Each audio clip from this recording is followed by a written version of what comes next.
Don't call her cute, don't call her feisty. She's a rebel, she is nasty, she is brave. She isn't honey, sweetie, sugar pie, baby. And don't you ever say that she was well behaved. Don't you ever say that she was well behaved. And don't you ever say that she was well behaved. We had like guest linens and shit, and I was like, I'm just gonna take it to the laundromat and do it instead of dropping it off because I'm very broke after Mardi Gras. And it, like, I have knowing how much it usually costs us to do that, I was like, oh, that's probably like $45 worth of laundry, and I did it for like $13, and I was like, whoa, I'm glad I did that. Wow, but that's a big difference. Yeah, but also it's so much time. I mean, I'll try. It took me like the whole afternoon. You stay the whole time? No, I do go a little bit back. It's not quite as close because yours is right on this block, right? It's a block. Yeah, I mean, we're halfway down our block, and then it's the corner of the next block. And I guess so it's a block and a half. But they're short blocks. It's pretty. Yeah, it's pretty close. Then I didn't stay. I like ran an errand during the washing machine, and then I came back during the dryer. But then it took me so long to fold because I think it was just because there was so much. Yeah. Like if I do it more regular. How often do you do your laundry? I do my laundry every 2.5 weeks. Do you do shackies too, or you're usually individually not responsible? Because we're on different cycles. Because I just do mine when I run out of socks or underwear. Right. And then it's like, all right, I got to do it now. That's how I am. And I try to prolong it as long as possible. We combine ours, so it does happen quicker. And especially now, like we have guests again, so all those linens are going to make it pile up. So I think we're probably going to have to do it again. I don't know. Maybe I might try and keep it up though in doing that because it's really just crazy how much money the difference was there. I was like, oh God, I didn't realize how stark it was. And I think maybe it's not as bad if there's a lot less, you know, like it's when it's that huge load that it like makes it worse. So yeah, I've kind of lost track of, I don't know how much I spend exactly because we just have a bowl full of quarters. Yeah. So also it feels like change. And we both contribute to the quarter bowl. That's perfect. So that's it. I will say what's frustrating is he will never take the towels and sheets. Oh. So that's always on me. What? For some reason. Shaggy. I know. You should just leave them. Passive aggressive style. No, because then we just sleep in gross sheets. He just doesn't realize it. He just doesn't. How often do you change your sheets, would you say? Every 2.5 weeks whenever I do my laundry, usually. That's pretty good. I don't know that we that do might it be even that regularly. That might be a generous estimate. It might be every other. I'm bad at it. I am Last too. night at 3 a.m, I like defiantly ate a slice of pizza in the bed while Louis was like upsetting, like very angrily looking upon me. I was like, I want to eat it in bed. I ate it over the covers, and then obviously I got like some cheese on there. That's like whatever. If a bed doesn't have tomato sauce in it, is it a bed? It's fine. That's what they say. There should be a couple crumbs. It's exfoliant. This is also this is like the most like I'm turning into my mother thing because my mom and my dad. This was like a constant argument with them. Was like crumbs in the bed. My mom loves to eat in the bed, and my dad hates crumbs in the bed. So I feel like I'm like continuing that legacy. Yeah. I get it. I mean, like it's not a comfortable feeling when there's like sand feeling in your bed. But at the same time, but also it's such a comfortable feeling to so eat worth food it. in bed. It's the best feeling. I know. We also we got an Amazon stick. That was another exciting update in our lives. What does that do? It's like you guys have Roku, right? Yeah. So it's like Roku, but I had a Roku from like New Orleans that I had bought, so that was on one of we have 2 TVs because I don't know. Well, one of them I got for free. Remember, I got that free TV. That was pretty sick. When did you get a free TV? Someone posted. Oh my God, I'm having a brain fart. Oh my God. In one of our many Facebook groups. No, I picture her and I'm having like a brain fart. She dates Nate. Allison Klemp. Yes, Allison Klemp. I knew it was Allison. I was like, what's her last name? Allison Klemp was like giving away a TV. And producer of The Naked Show. Yes, very funny, very cool girl. I'm so sorry, Allison. I just had a brain fart. She didn't listen. Yeah, there you go. But she was she like posted in one of those groups like, does anyone want this TV? And it was like months ago, and she was like, I was like, she's just giving it away, and I was like, yeah. Great. So I took the car and I got it, and we've had it ever since. And at first Lou was like, it's too small. Like, why are you getting that? But it's actually like the perfect, then he You know what's too small? No TV. I know. Well, we already have one. But now we have one in the bedroom. One and TV. It's very stupid. We've talked about getting a second one for the bedroom. And just because it's like, where are we going to put it? Do we really? I don't know. It just doesn't seem quite worth it. Ours worked out because it was like it's right on top of the dresser. It's great. So we used the Roku in there, and then the one in the front room we were using his like old Chromecast, which the way a Chromecast works is you have to like put something on your phone or computer and then cast it onto the thing. And I hated having like a third party thing that I had to use, and it was like always breaking. Do you know what I mean? I'm trying to explain. Like, whereas with the Roku, you just have a remote. Right. Where you have to use your phone or computer, which is like, so it's like you're draining battery. Right. It's like you have to like, it's hard You're letting Russia in on it. Exactly. It's hard to pause it. It's like, who knows who's listening? It's a whole process. Although now we got this with the Fire Stick is more like a Roku, where it just comes with a remote, but it's an Alexa remote. So now Russia's for sure listening. So you can just say, Alexa, play blah blah blah. Yeah, theoretically, yes. I mean, I don't think I'll ever do that. Practice. I think I've said this before, but I really don't like the tone in which people speak to Alexa. Yes. I think people should have to say please. Yeah, at least. They should be required to say please. That's a good rule. Like, otherwise we are headed straight for a Black Mirror episode. I know. Where we're mean to the robots. It's like, did you see those videos where like that robot that they created, the ones that can open doors and shit? I don't think I saw that. Okay. It's terrifying. There's like, they created this robot that like looks like instead of having a head, like where the head should be is like a claw, and it can open doors, which is so scary. But they were like testing the reflexes of this robot, and in order to do that, they had to like kick it, and like they would, like just like knock it down and stuff to see if it would bounce back. But it just looks like somebody's being really mean to this robot, and it looks like fodder for the war. Robot uprising. And it scares me. I don't like that. I don't like the way in which like these things are just being created willy-nilly with like, it feels like some dude was like, you know what would be cool? Let's make this without any thought as to what could possibly happen. By some dude, you mean Elon Musk. Elon Musk and all of his little Elon Muskets. Yeah, Muskets. Muskarinos. Did you finish the Black Mirrors? Nope. Still on the third. Just been watching a lot of Top Chef. Going through. You guys are not. You know, sometimes you need a happy thing. I got Louis to watch 2 gay things with me. I got him to watch 1 episode of Queer Eye, which he did not like that much. Why not? Because he doesn't like any kind of TV. He doesn't like TV because I don't know. What a TV writer. I know. It's so dumb. He does, especially doesn't think he thinks he doesn't like reality TV, but he never watches any. He thinks it all takes too long, whatever. But we did watch 1 episode of Drag Race. Did he like it? He thought it took too long, like some of the bantering in between. But I'm just used to that, I guess. I tried to introduce Shaki to one. He liked that better though, because at least he was like, at least they're funny. Like at least there's a lot of jokes. Well, I think my mistake. Yeah, there's a lot of jokes. There are. And Drag Race in and of itself, like it is inherently funny. Yeah. I tried to introduce Shaki to an episode, but I made the mistake. This is on me. The first episode that I showed him was like the first episode of an All-Stars season, and I was like, yeah, you don't know any of these. I know. women. We were watching an All-Stars, and he got it. I mean, I'm just starting Drag Race too, so which is like I feel very shameful to talk about, because I want to watch it all from the beginning, the way that I'm currently doing with Vanderpump Rules, which feels like a prison I've put myself into. But it's hours and hours and hours and hours. But I did just upgrade my Hulu so that it's commercial free, so like that'll cut down a little bit. Is Drag Race on Hulu? No. I'm talking about Vanderpump. Okay. No, Drag Race How do you watch used to it? be on. No, so I can't. So that's the thing. I can't watch the old ones because they're not available anywhere unless I buy it, which I never do. So I just was like, I'm just gonna watch the new All Stars and just start from here. I don't like that. I'd rather know the history. You know, I want to know like where they come from and like why they have this reputation. Me too. And so I'm a little bit bummed about that, but you know, I was like, there's nothing else to do. It's not available anywhere. Why don't they put them on Hulu or something? Jeez Louise. Work it out. Work out that deal. Put it on something. Anything. Netflix, Hulu, Amazon. Whatever. Let me watch that shit.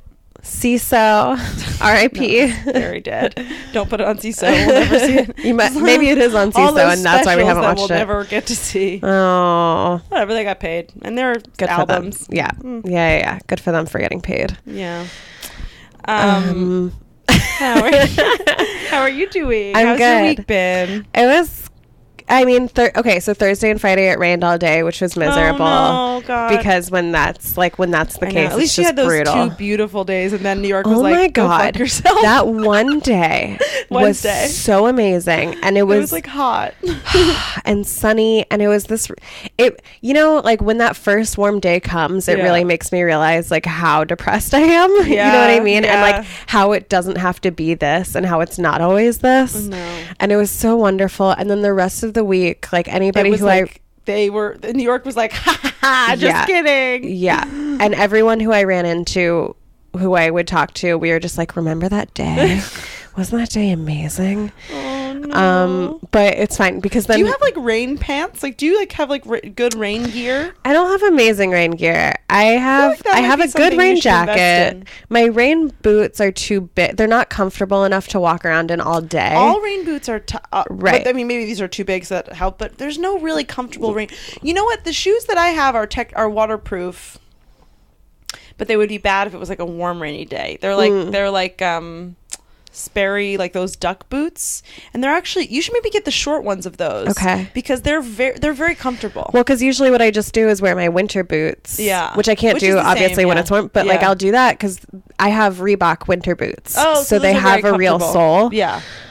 But it was just like, it was rough. And Friday I ended up canceling my spot that night because I was just like, I can't go back out there. No. And it was like, the show, was basically a booked mic. Yeah. So I was like, I feel fine. And it was like all the way in the East Village. I was No, like, no. No, I think I'm good. And I had made plans to hang out with Liz instead. And then Yeah. I also canceled on Liz. And I think I told, oh boy, I hope I know Liz doesn't listen to this. Also, she wouldn't care at all. I don't know why I lied to her. I don't like, cause I basically I told her like, I'm going to cancel my spot and maybe we can hang out.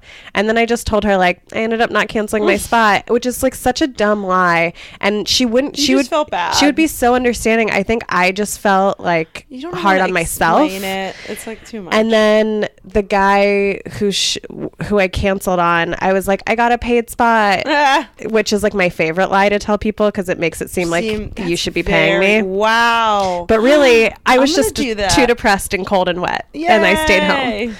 The opposite of a paid spot. The opposite. You know what? I paid myself. There you go. In emotional support. Self-care. Self-care. Self-care. Because I care about myself. Yeah. And it was like good or whatever. And then last night I had like a real New York comedy night because I had 4 club spots and then I didn't get paid for any of them. Woo! So it was like a real New York comedy night. But it was so fun to like bounce around. And Kate Wolf read my tarot cards. And What'd you learn? Okay, the first card. Well, I learned that it's kind of bullshit, but I learned that like basically as long as the person reading your cards is perceptive, they can kind of just like tailor it to anything. Yeah. But it was like so fun to hear myself reflected back through her. It's fun to like not believe it, but also believe it. Like it's just fun to like hear it, even if you don't believe it. Yeah, Tarot and the cards, first I card that I pulled was the Hermit. I was like, correct. I mean, that's pretty good. I was like, look, you're not wrong. And then I pulled, I guess it was like something of swords. There's a lot of swords. A lot of swords. And she was just like, have you thought about meditating? I was like, I've thought about it. The tarot card person told me to do this, meditate too. Maybe that's a common I think so. suggestion.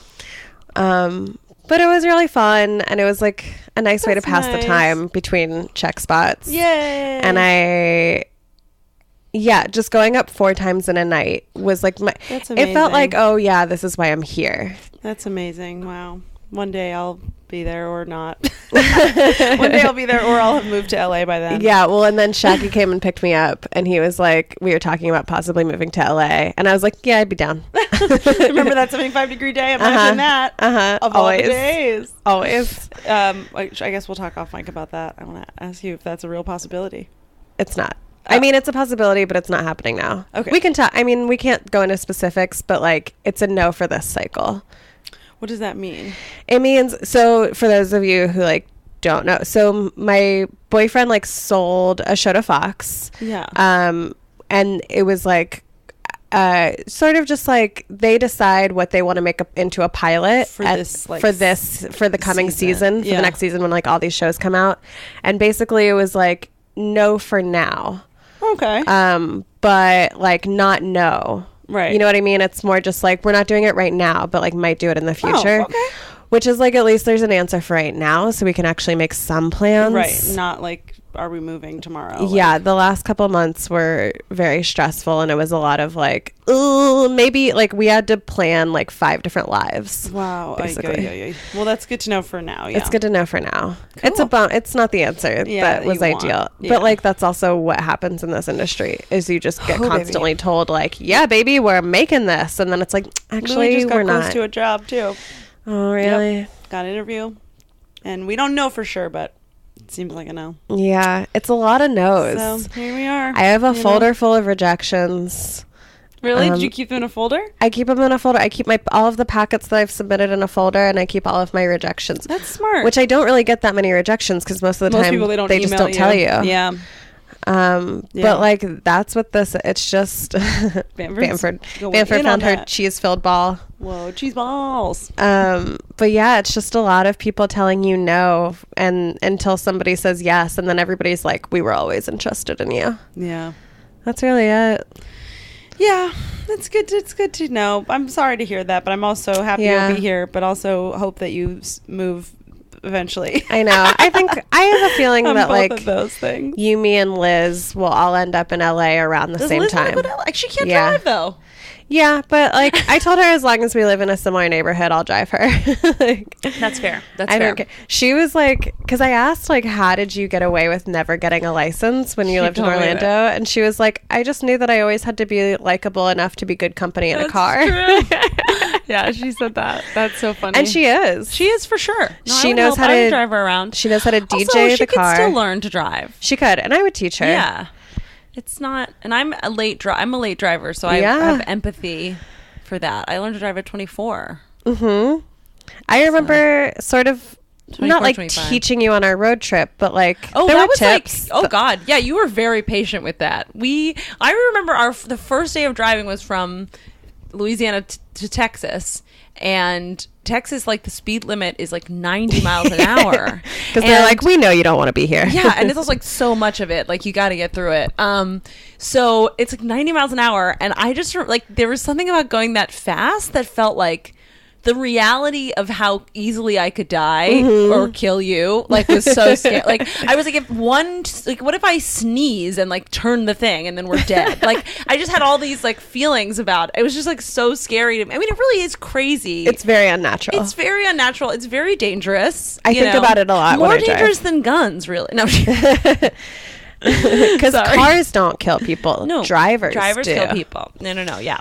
If you don't know, this is sponsored by the No, certainly not. But yeah, that's so. You would be a very good teacher because you were very patient with me. I channeled my dad and not my mom. Yeah.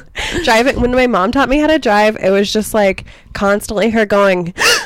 Yeah, I Just do that. I do that a lot. I also get that from my mom. I hate it. I hate it. I don't know how to stop. Even when Louis is driving now, it's like he's a grown man who's grew up in LA. Like he's been driving forever. And sometimes we're driving and I'm always like, Louis, like I can't. It's so annoying. And I know it's annoying, but like I can't help it because I'm like, what if there's one time where he doesn't see it and then I save us? No, I get it. I think one time I did. I think that's one time that actually happened of the like million times. So it's like, I don't know. I feel bad. Last night, going from New York Comedy Club back to Stand Up New York, I had a very short window to get back there. And I was like, oops, sorry, let me turn my phone on. Oh, Veeb. damn, you're blowing up. Put the phone on, old Veeb. Oh, it's Liz. It's Liz saying, like, feel free to come over anytime to help me move. Which I will. No, But definitely so blame it on I me. was like trying to figure out like exactly how I was going to make that journey back because it's not an easy way to get back. But fortunately, do you know Dante Nero? I know of him. I don't know him personally. Oh man, what a man, because he's just like a big hulking man with so much jewelry. He used to be a stripper. He injured his back just like hoisting up large women on their bachelorette parties. He's such a fascinating person. But he was at New York, and he was going back to stand up New York, and he was just like, oh, do you want to ride? And I was like, Yay. yes, perfect. So we got into the car right after, and I was like, what time's your spot? He said 11:15, and we were just kind of driving, stuck in traffic, and I was like, just so you know, mine's at 11. And he was like, all right. And then he pumped up the music and then just drove in a way that like I've only seen in video games. What? And I was so impressed. He got us from like, I guess we were at like 20th and 10th Avenue up to Stand Up New York, which is like 50 blocks 2nd Street, in 5 minutes. What? And it was terrifying, but I was so impressed. Wow. And then, I'm happy you're here. Oh my God. I had so much adrenaline pumping. And then as soon as I got into the car with Shaki afterwards, I fell asleep because I just crashed like a child. How was this? Was the set great? Because you were like going? It was. Yeah. It was really good. You were like, and it was a check spot, which is never good. Oh my God. Wow. That's great. It was great. And I was like, how cool. So impressed with him. Yeah. Man. Well, that's quite a night. I'm very proud of you. We tried to go partying. We went to me and Louis, we went to 2 clubs with huge lines, and I thought about how much I hate New York. And then we found this little bar that was like had a good DJ, and that was kind of fun, and we just got drunk there, and it was nice. And then there was this like party there, and there was this one girl who was like dancing and being so cool, and we were all dancing. And then like 20 minutes later, we looked over, and her friends had like a plastic bag with them that she was throwing up into, which was like so prepared. Like it was the most prepared thing I've ever seen. And she was throwing up into it, and wow, it was fun. That's impressive. Yeah. That's a lot of forethought. I know. I was so proud of them all, to be honest. It must have been her birthday or something, I think. I don't know. One time in New Orleans, this is back in college. Do you know that that's like that their new tourism slogan is one time in New Orleans? Really? Yeah. Which is, there you go. Well, this is not great. It was, okay, in my defense, it was Purim, which is like the Jewish Halloween. Thursday. There's no alternate side parking. Oh, I know. I know. Because our side is Wednesday and Thursday. Louis thought that was really funny that there's no alternate side parking. And then I asked him what Purim was, and then he explained it to me, and I was like, oh, so it's just a holiday about how hot Esther was and how she like convinced her husband not to kill Jews because she's so hot. And he was like, yeah. Okay. Pretty much. But the rule on Purim is you're supposed to get so drunk that you can't tell the difference between the name of the villain and the hero. Oh, God. So I did my duty that night, and then ended up at a bar with some friends, and I remember knowing that I had to throw up and knowing that I wasn't going to make it to the bathroom, so I ducked my under the table, threw up, and came back up, and my friends were like, hey, did you just throw up? And I was like, yeah. And they're like, we should go. What bar was it? I think it was Bruno's. Did you ever go to Bruno's? I know what that was a real Tulane bar. So Bruno, all the bars in New Orleans, just so you have to be 18 to get into most bars, especially if you're a woman. Like on Bourbon Street, if you're 18 and a woman, you can get in anywhere. On Bourbon Street, you have to be 21 if you're a guy, but around Tulane, you just have to18. It doesn't mean you're necessarily allowed to drink, but it's very easy to find somebody with a wristband and be like, here's $10, buy me a drink. And $10 will get you 7 drinks. Yeah. So, but Bruno's was the bar where you had to be 19 to get in. So it was like none of the boot nonsense with all the 18-year, it's the sophomore bar. Yes, it was the sophomore bar. The boot was where like high schoolers would go. I told you that like my best friend from high school, Emma, went to Tulane, and so I visited her 3 of my 4 spring breaks in New Orleans, and I was freshman year. I think freshman year, sophomore year, senior year. And so freshman year, we went to the boot. The next year, we went to maybe a frat party and maybe some other bar or something. And then by senior year, we went to an art gallery in the Bywater. Oh, wow. It was the full evolution arc of a Tulane student. I got it through those trips. Yeah, the Boot used to have 50-cent night. I mean, they probably still do. Oh, I bet they do, yeah. Which it was a $5 cover, and then shots were 50 cents. So and dangerous. It's like, if you've never been, I mean, it's half a block off campus. It's practically on campus. You literally just cross the street. Like, how do they sanction that? I don't know. I remember one time going to that liquor store to buy booze, and after this we should start because we've told stories. But I went to the liquor store next to it to buy booze, and I had a fake ID that was like looked nothing like me. It was the ID of my friend's older sister. Yes, God bless. And I mean, nothing like me. I think it also said I was like 26. I didn't look 26 until I was 28. Yeah. And then suddenly I looked 34. But I remember buying booze and showing my ID to the guy, him laughing and then tapping the tip jar, and I just like threw a 20 in there. Oh man. The good old days. I was not well behaved, you could say. Wow. Well, welcome to Well Behaved. I'm Molly Ruben-Long. I'm Ariel Elias. And this is a podcast about women in history who maybe you don't know about, including us, because we tell you a lot about us up top. Oh boy, did you just learn a lot. There you go. You're first this week, right? I believe yes. So. Cool. Who's your person? The person is Sarah Keys Evans, who is somebody who I was gonna do a while ago and then ended up doing Irene Morgan, the woman who like refused to give up her bus seat in like 1948 or whatever. That was like a few weeks ago. And like I was gonna do this woman at first, and then it led me to like a a wormhole of finding this other woman. Yeah. But I came back to Sarah. I always come back to Sarah. Yeah.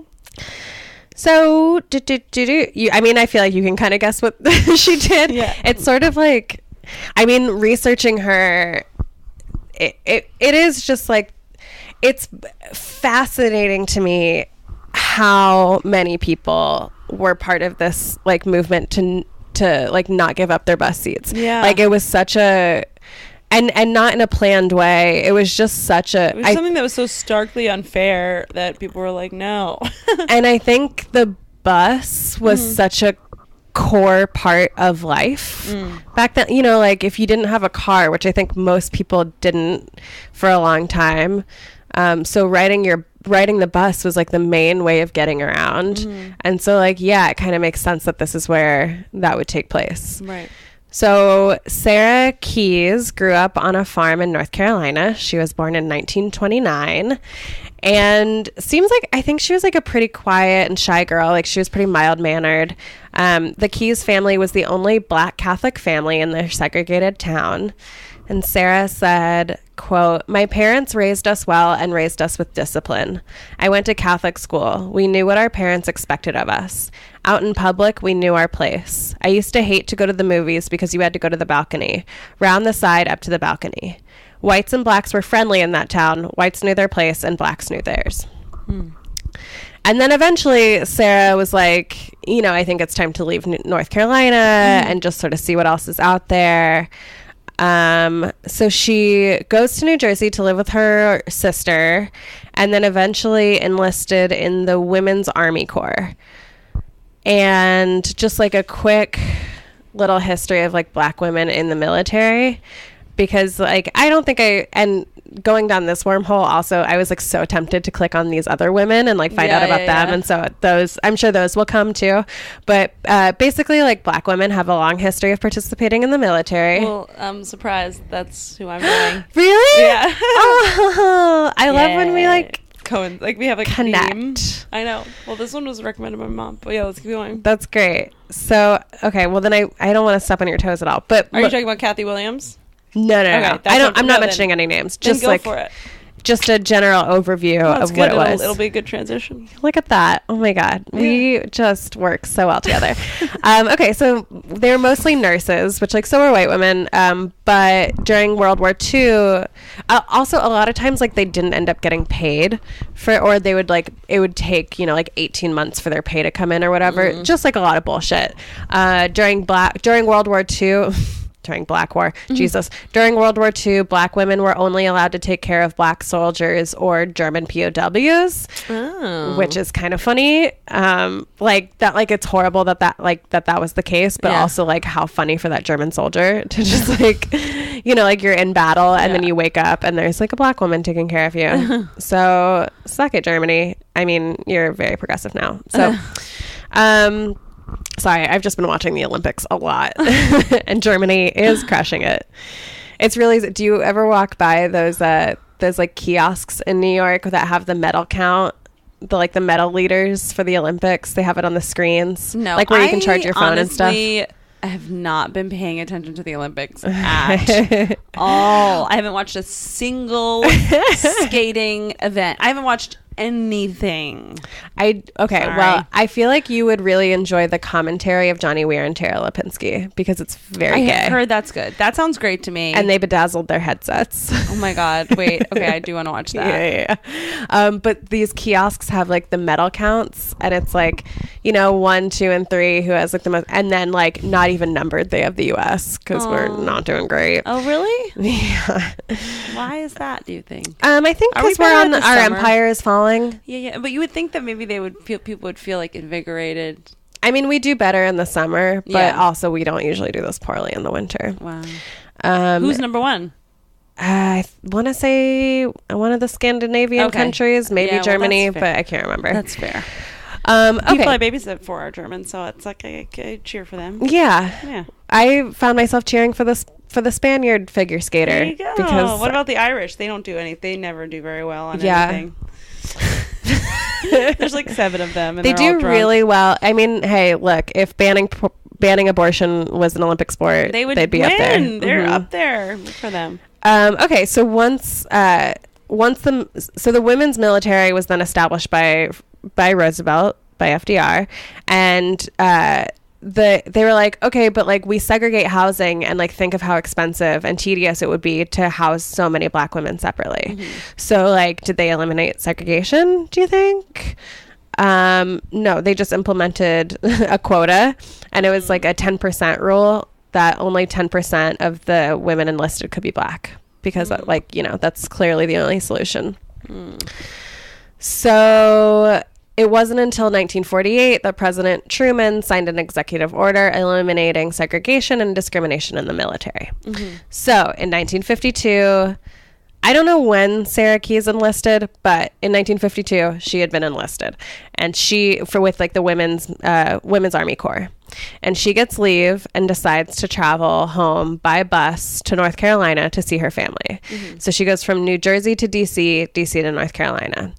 And the law at that time, thanks to Irene Morgan, who was a previous episode, the interstate buses didn't have to adhere to local segregation laws. So like if, you know, like in North Carolina, if Black people have to sit in the back, if it was coming from the north and it didn't make any stops, it didn't have to adhere to that rule. But they would find, a lot of these bus companies would try to find loopholes around that. Oh my God, so much work. Right? Just be lazy and equal. And so Sarah knew about these laws because her dad had to travel a lot growing up. Like so in addition to being a farmer, he also laid cement or something like that, where he had to go from place to place and travel on buses. So he really made sure that he understood the bus laws. Yeah. And so when Sarah was coming down, he was like, okay, great, but like for real, make sure that you get a direct ticket. Like it's fine to stop in DC because DC is desegregated, but don't stop from DC to home. So she's just like, great, no problem. So she does that. She gets this direct bus ticket. And she gets on the bus August 1st, 1952. She's in full Army uniform.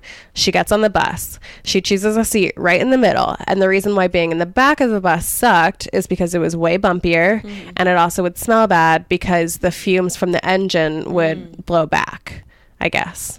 I don't know. So the bus gets going, she falls asleep, and then around midnight, the bus pulls into Roanoke Rapids, North Carolina, which was not their final destination, but it's where the bus was going to switch drivers. So a new driver gets on, and Excuse me. That's for Jim Crow. So a new driver gets on. He goes up and down the aisles and he's checking everyone's ticket, which was pretty customary and like run of the mill. A couple of new people get on, including a white Marine. And when the bus driver gets to Sarah, she holds out her ticket, but instead of taking the ticket, the bus driver says to her, like, you need to get up and give up your seat for this white Marine dude. And Sarah, who had like been on this bus for hours and was kind of groggy, like she had been asleep for a lot of the time, was just like, no thanks, I'm good. Like, no, like really, it's okay. I'm gonna just like hang out here. She said later, I didn't set out to do what I did. It just happened. I wasn't going to get up and walk through a crowd to stand. I was tired. It was around midnight and you're just anxious to get where you were supposed to be. So the driver then continues down the aisles. Like, he doesn't make a fuss of it to her. So she's just like, whatever. Thinks nothing of it. And then he leaves the bus. He comes back a little while later and announces to everybody on the bus. He goes, okay, like, we're going to change buses. So everybody, like, collect your stuff, collect your luggage, and come to this other bus, except for the black woman in the middle. Since she didn't want to give up her seat, since she's so eager to stay seated, she can stay seated.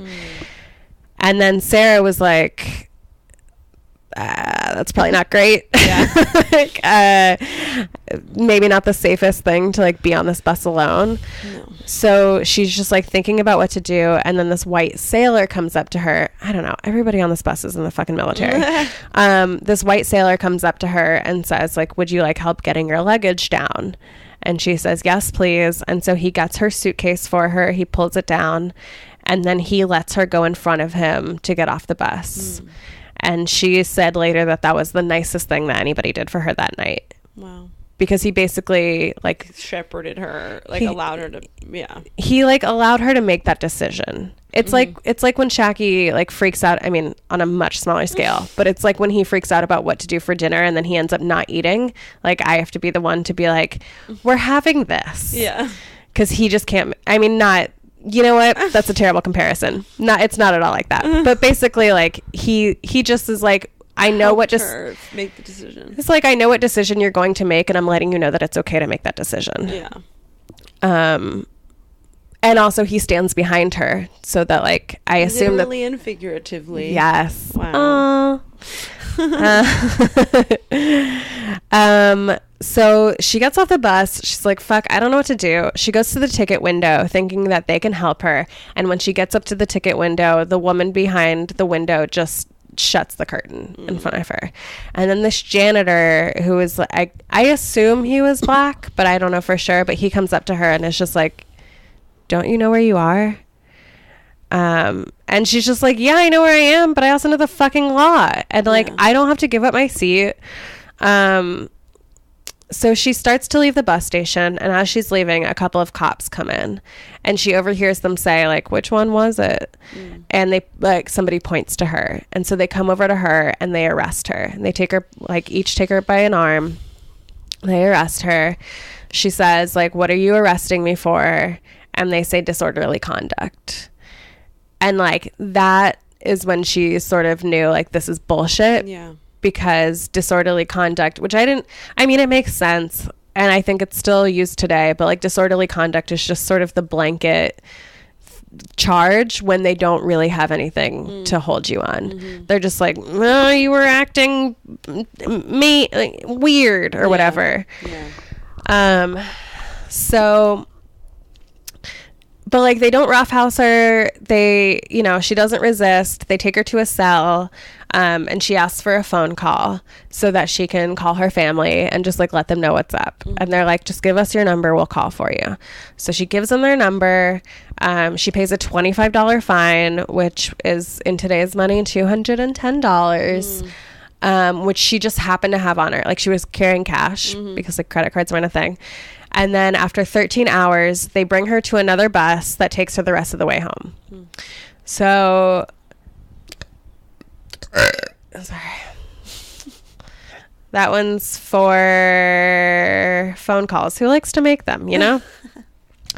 So I didn't realize this, and like this kind of came up later, but like paying bail or like not paying bail was a way that the civil rights movement sort of like got some of their steam, was because basically like the cops were arresting black people in droves just for like what, you know, for disorderly conduct, and they would get like put them up on bail, and these black people would refuse to pay bail, knowing that they were overcrowding the system and knowing that they were placing a burden on the system and discouraging them from arresting more people, which I didn't realize. It was just like an interesting.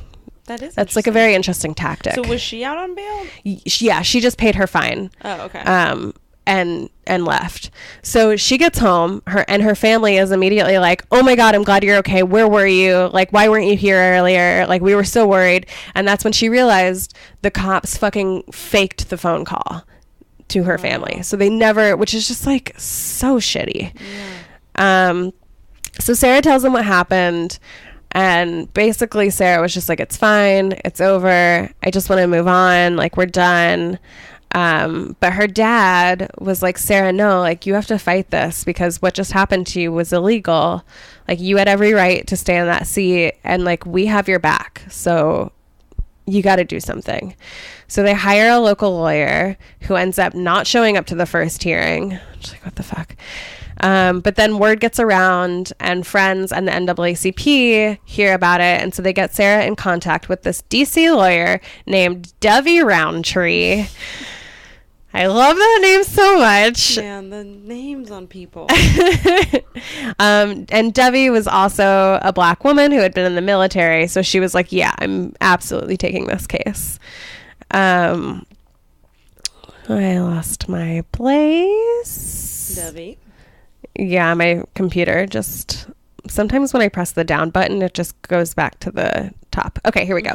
So meanwhile, while this case is going, Sarah goes back to her base in New Jersey, back to Fort Dix, because she's just like, I have to go on with my life. Yeah. I'm still in the military. She keeps having to ask for leave in order to go back for these hearings, and she's like a very private person. So when she doesn't want to talk about it with anybody on base, but eventually word gets out, and she had a couple of friends who she could trust and who had her back. Like it was an integrated base, but she also suffered like a lot of subtle punishments, like getting like extra duty, or like getting assigned to something shitty, but like more often than she should have. Yeah, just shit like that. Yeah, microaggressions, we might say. So then in 1953, when her service was complete, Sarah was like, great, I'm done. I'm fucking done. She gets discharged honorably. She moved to New York City to become a hairstylist. She marries a fella named George Evans, and that's how she became Sarah Keys Evans. Because our names change throughout our lives. How shitty is that? But it's a separate issue. And then on November 7th, 1955, the Interstate Commerce Commission ruled that what the bus driver had done was in violation of the Interstate Commerce Act, which is the same act that Irene Morgan's lawyers used to fight her case. The ruling came 5 days before Rosa Parks sparked the Montgomery bus boycott by refusing to give up her seat. It would take another 6 years before the commission would enforce their ruling, and they only enforced it because 6 years later, JFK was like, hey, all this shit is really embarrassing for us and makes us look really bad. And then Robert Kennedy was like, I'm on it. Like, I'm your sidekick till the end, until we're both murdered. Until the sad end. Until the very, very sad end. Robert Kennedy wasn't murdered, was he? He died in a plane crash? Yeah. Yeah, Bobby. Bobby was also shot. Was he? Yeah, okay. He was running for president. There was that movie Bobby. I know, I didn't see it. The whole Kennedy family is confusing. He's shot while he's running for president. Okay. And everyone loved him, and he was like a big... He was like he was like a liberal hero, and like he was like very inspiring, and then he died, and it was really bad. He was also shot. Anyways. Wow. Okay, so when the ruling came down, Sarah's photo and her story were all over the newspaper. Sarah read about it on a bus, and she would use the newspaper to hide her face so nobody could recognize her. because she just like, she wasn't ashamed of it. She just like super did not want the spotlight. I want to read this quote. Okay, this is from T. Anthony Bell. Said, the modern civil rights movement was much broader than the contributions made by the likes of Dr. Martin Luther King Jr. or the NAACP or Rosa Parks in changing America's unjust racial climate. It was more about the thousands of unheralded, everyday citizens whose brave actions and collective voices blended together to create rumbles that shook the country's consciousness, giving rise to individuals and organizations that would lead the struggle. So, like, I feel like if this had happened now, like, or if we had had the technology that we have now then, like, she would have gone viral. You know, like, it's like probably that kind of thing. And we just have all of these stories of, like, women who, like, it just, like, wasn't part of the zeitgeist. Right. And then really the tragedy of it all is that they never went viral. You know what I mean? They never got their moment. They never got their Twitter moment. Yes. Dr. Amika Anadozi, sorry, that I fucked it up, but a doctor said, sometimes when we discuss the civil rights movement, we discuss it from an elitist point of view. We forget that it was not the leaders, but ordinary citizens who were assaulted, discriminated against, or jailed. Occasionally, that paradigm has been jettisoned in American history. Increasingly, it has dominated our discussion on civil rights and discourse. Key Evans was not an agitator or a provoker, and surely not an activist. She was a country girl who understood where she stood in her black skin. And she, Sarah said that she fought with the resolve that America had the willingness to change itself. So after this happened, Sarah just like continued on with her life. She lived like a pretty quiet life. She opened up a hair salon in Harlem. Eventually she retired. Her husband, George, passed away, and today she lives in Bed-Stuy, Brooklyn. Today. And there's a children's book about her told through I think it's the eyes of her grandniece called oh boy, it's such a long title. It's too long of a title, but it's called Take a Seat, Make a Stand, a hero in the family, the story of Sarah Key Evans, a civil rights hero who would not be moved. Wait, is it Sarah Key Evans and not Sarah Keys Evans? Hold on. Uh-oh. Wait. That's all right. Google it. You'll figure it out. Am I wrong or is the title wrong? No, it's Sarah Keys Evans. Okay. Yeah. Okay. Because it's Keys versus Carolina Coach Company. Oh, and one of the like arguments that this bus company tried to make was that they were a private bus company and not like a great, like, I guess whatever Irene Morgan had been on was more of like a public, I guess, or they were just like, no, it's like up to each individual company. Which is like some bullshit. And it's the same bullshit that these like bakeries try to use when they're like, we don't have to make cakes for gay people. Yeah. Like, it's the same fucking argument that they just keep making over and over again to discriminate. Yeah. And it's some bullshit. With this one, though, it's kind of like, but do you want these, like, horrible people making your cake? It's like, once you know they're horrible. Right. No, I wonder about tricky. that, too. It's tricky. But, like, yeah, I mean, you can make that. I mean, yeah, transportation is a whole different thing because it's not like you have so many options. Yes. And also, it's not like, you don't have so many options, and it's like, I guess, why would you want, well, maybe you like their style or whatever, but but also if you live in a small town that only has a bakery. Yeah. Or like has one good bakery and the other one you're like, I mean, they're open, but God, is their cake bad. Right. But then it's like, what if they like poison you? Or like, what if they like, spit in your cake? I mean, what's wrong with a little spit? Honestly, like, is that not what we exchange when we make out? Yeah, I don't want to make out with these homophobic bakers. My sources were the WNYC Brian Lair show, which was interesting. He had an interview like with her and the author of the children's book. I didn't love the questions he asked. I feel like he had a real opportunity, but Doesn't matter. He's doing great stuff. The Tablet by Antonina Zielinski. America Comes Alive. The U.S. Army has an article about her by T. Anthony Bell. The Women's Memorial. Civil Rights Teaching. And I heard about it. Thank you to Lucy Arthur Pratley for sending that in a while ago. Who is she went to high school with me, and her family always is like the Gentile family at our Seder every year. Oh, you gotta have one so that you can make their babies into matzah. Yeah, we need the blood. Well, that was great. Sarah Keys Evans. Person is Cathay Williams. Cathay, Cathay, but I think it's probably just Cathay Williams. She was like Cathay. Cathay. She was born November 4th, 1844 in Independence, Missouri. She was born as an enslaved person. Obviously, if you're born in 1844 and you're black and you live in Missouri, that's likely the case. She was working in the house of a plantation near Jefferson City.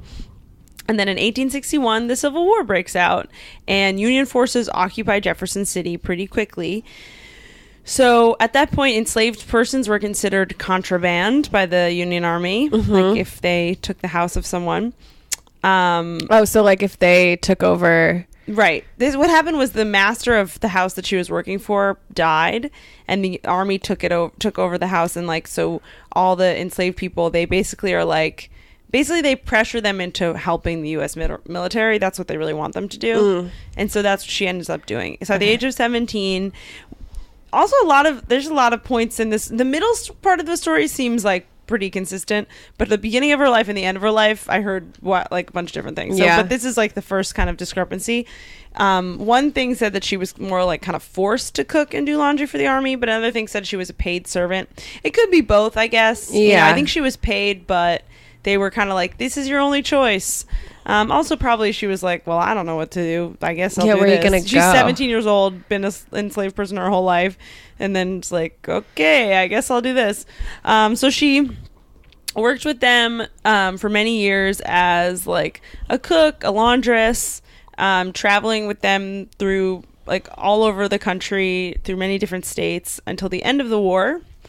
At the end of the war in 1865, she starts working at the Jefferson Barracks in Missouri. And then after the Civil War, like job prospects were pretty tough for African Americans. So a lot of men, African American men, enlisted in the army because it was steady pay, education, health benefits, and a pension. It was like one of the few very stable options for African American men. So Kathy's cousin and her friend are signing, the two, male cousin and male friend, are signing up for the army, and she's like, I want to do that too. Like, it's good work. I've been working with closely with the army for so long. Unfortunately, women are not allowed to be in the army. Right. So she changes her identity. Her name is Cathay Williams. She changes her name to William Cathay. Oh, switcheroo. Disguises herself as a man. She was tall. She was 5'9", so she, I guess, kind of passed. And there was no medical exam required to enter the military, so they never. So they didn't see that puss. They did not see that puss. So in November 15th, 1966. 1966 was the year that Congress passed legislation that allowed African Americans to serve in the U.S. Army during peacetime, not just like necessary during wartime. So, not just to die. Not just to die, also to serve. So that year, there's 4 all-black units that are formed. And on November 5th of 1866, she is declared fit for duty and assigned to Company A of the 38th Infantry as William. Her cousin and her friend are in her regiment with her, and they know, but they don't tell anyone. They were like, you should go for it. And she, the whole time, every time she talks about this, she talks about wanting to be financially independent. She just is like, I don't want to be a burden on anyone else. That's like her whole thing, her whole life. She becomes a buffalo soldier, which is like basically I'm picturing it. A buffalo soldier. She's stationed in the New Mexico Territory. Buffalo soldiers were these regiments of African American soldiers who they sent to the western frontier, very interestingly, to quote unquote protect settlers from Native American attacks. So they just pitted the black people against the Indian people, the Native American people, and in defense of the settlers.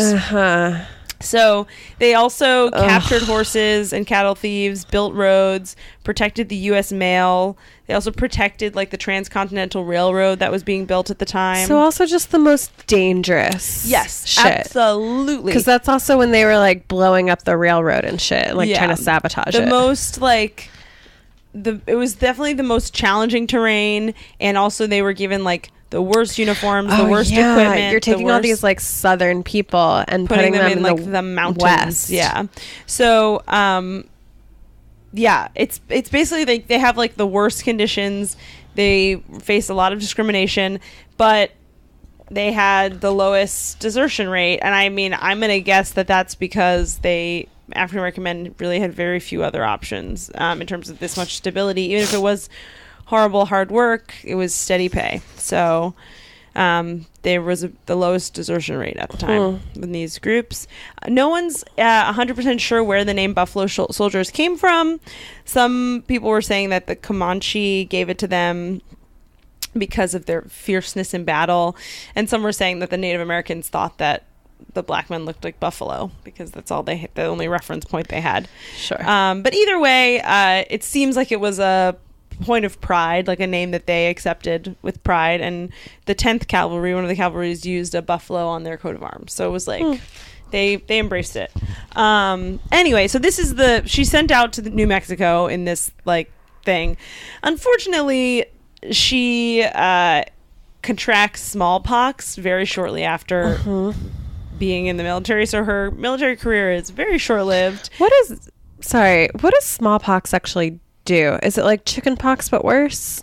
Like what does it do to your body? So I truly don't know. I think that it's probably just like a fever. It's probably just like a disease that you probably need antibiotics for it, and they did not have that. I don't know. Okay. I don't know exactly. We can Google that later. Okay. Why not? I'm sure smallpox will come up again. The anti-vaxxers have their way.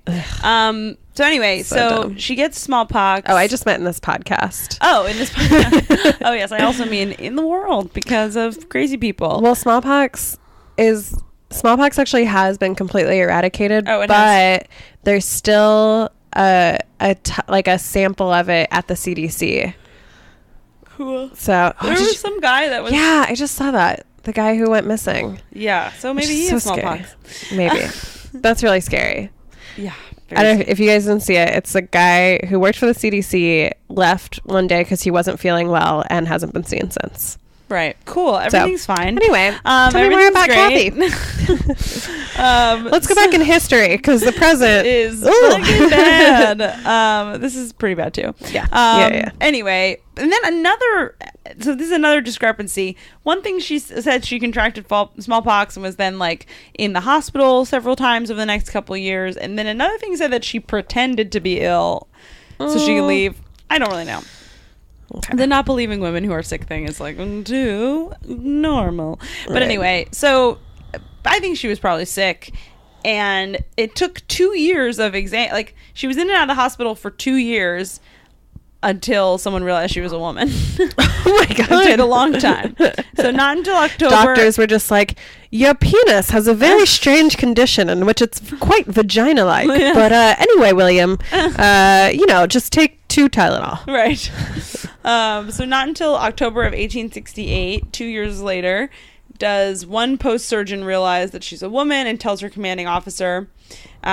She said, quote, "The men all wanted to get rid of me after they found out I was a woman. Some of them acted real bad to me." So I don't know exactly what that means, but they were very nice. But yeah, no, she's given a disability discharge. On account of her womanness? Yeah, it's a real disability. Ugh. And, which, she's not, I don't think it's an honorable discharge. I mean, they're like, no, you can't, no. Like her pension, they were like, you didn't the trick didn't work. Bye. So Captain Except it did for a while. It did for a while, but not enough. They should all lose their fucking honorable discharge for not ever checking to see. Well, I mean, I don't know that I want them like checking everyone's genitals. But they do now. That's like a thing they do. I guess they do, yeah. They like get like I'm Well, just now saying they it's have like the part of medical- a physical exam. Now they have them. Now they require a physical exam before then. Yeah. Anyway, but so her commanding officer said, "quote that she was feeble both physically and mentally, and much of the time unfit for duty," which is like I guess true. She was sick like the whole time, but I don't know about mentally feeble, but whatever. She went on to work as a cook in Fort Union, New Mexico, under her original name. She briefly married, but he stole her money and horses, and then she had him arrested, so that ended that. And then she moved to Trinidad, Colorado, under the name Kate Williams, and just worked like a bunch of odd jobs out there. She said, quote, "I want to get along and not be a burden to my friends or relatives." Oh, Kathy, you're not. I know. While in Colorado, she was approached by a reporter from St. Louis who traveled from St. Louis to Colorado because he had heard rumors of the first African-American woman to enlist in the U.S. Army, which was her. And so he interviewed her, and then in January of 1876, he published the article about her in the St. Louis Daily Times. So that's where a lot of like her history is preserved from that interview. Her health kept deteriorating. She had something called neuralgia, which is defined as like some kind of nerve pain in your face.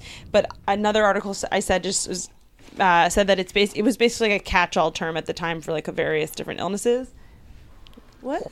I just got a look from Shaki for drinking whiskey. It's 5 o'clock. It's like literally it's a lot of places. It's like 3:30 on a Sunday. It's God's 4:30. day. It's actually 4:20. It is? Yeah.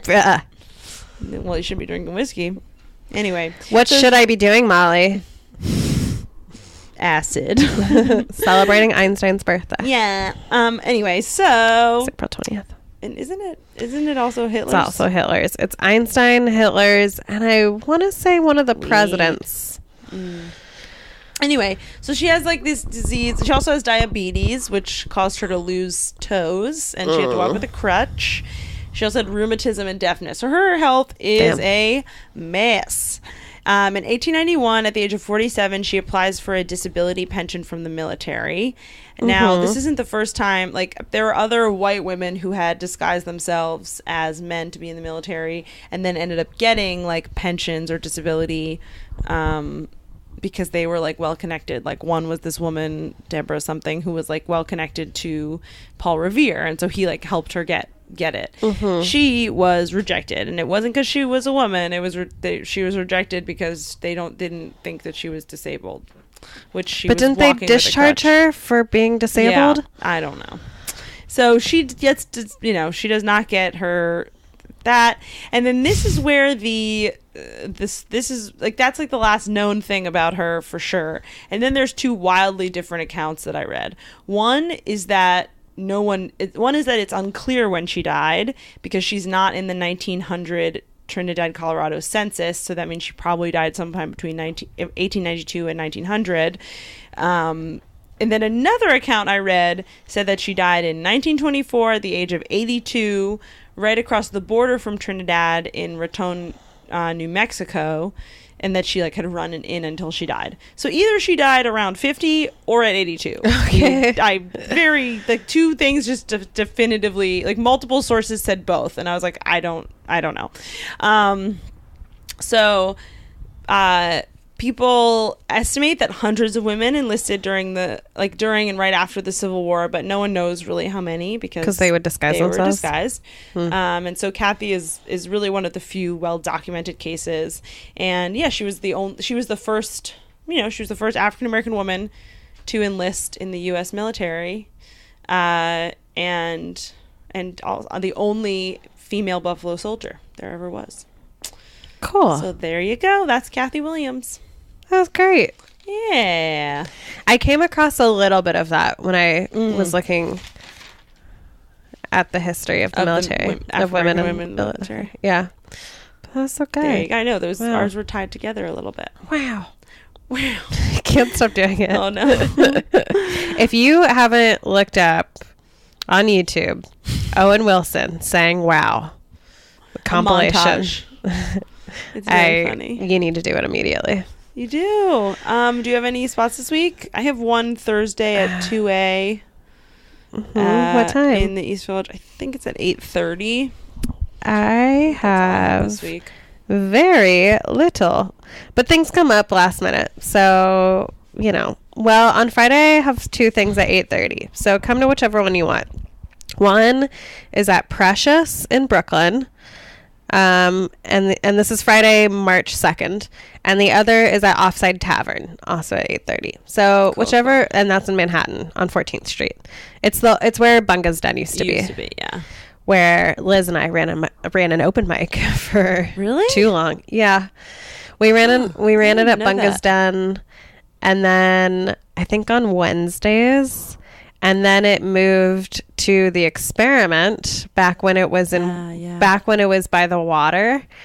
And then once it moved to there, we were just like, you know what? We don't want to walk 15 minutes from the train in the winter towards the water. No. Let's pass this off to somebody. No. And so we gave it to Kelsey Kane. And then the owner of the Experiment turned out to be a rapist. Yeah. So that's how that went. And then on March 10th, I'll be in Atlantic City at 7 o'clock at somewhere in Atlantic City. I don't know. Who are you going to Atlantic City with? I'm going with Eagle Wit and a couple of other people. It's like this club that New York Comedy Club books. Cool. So I'll be doing that. And then March 13th at 8 o'clock, I'm just going way in. I'll be at Littlefield for a pun contest. And that'll... Oh, wait. Is it the Emily Winters thing? Are you on that too? I'm on that too. I haven't written anything Oh, yet. me neither. It's not puns. I thought it's one. Is it puns? Is it one-liners? Wait, I need to do that. So that'll be great. March 16th, which is Friday, I'll be at Pet Shop in Jersey City at 8 o'clock. I don't know if I said that already. Cool. And then March 17th, we have All-Female Reboot again at the Tank Theater at 9 o'clock. And so come to that. I think we're doing a 90s TV theme this time, which is so exciting. And I haven't written anything for it, but it always comes together somehow. And it's like beautiful. It does. It's very good and very beautiful. Well, What do you have? That's else it. No, for the that's next all weeks? I have. Okay, wait. I have a Wonder Woman of Cool. sorts. Where'd it go?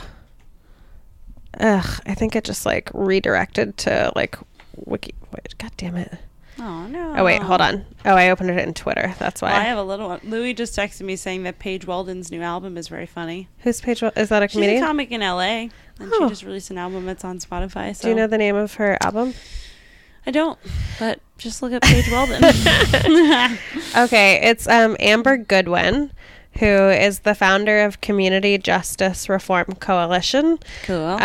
Which is just like an organization combating gun violence, but within the Black community, because it's like as long as there's a spotlight right now on preventing gun violence, which like as it should be, and it's great that there is, but it's also I think important to remember the often women of color who have been doing this work for years, which like is not to take away from anything, but in the same way that Sarah Keyes does not take away from Rosa Parks, it's like these things work in tangent, and like what people do behind the scenes is necessary for the people who work in front of the scenes. So just an Amber Goodwin shout out. Yeah. Who's like, so follow her on Twitter. I don't have her great. Twitter thing, or you can just search it up, baby. and you Use can that donate Google. to Community Justice Reform Coalition. So that's what I get. Wonderful. And now I'm going to go help Liz move. Okay, well, keep Making history forever.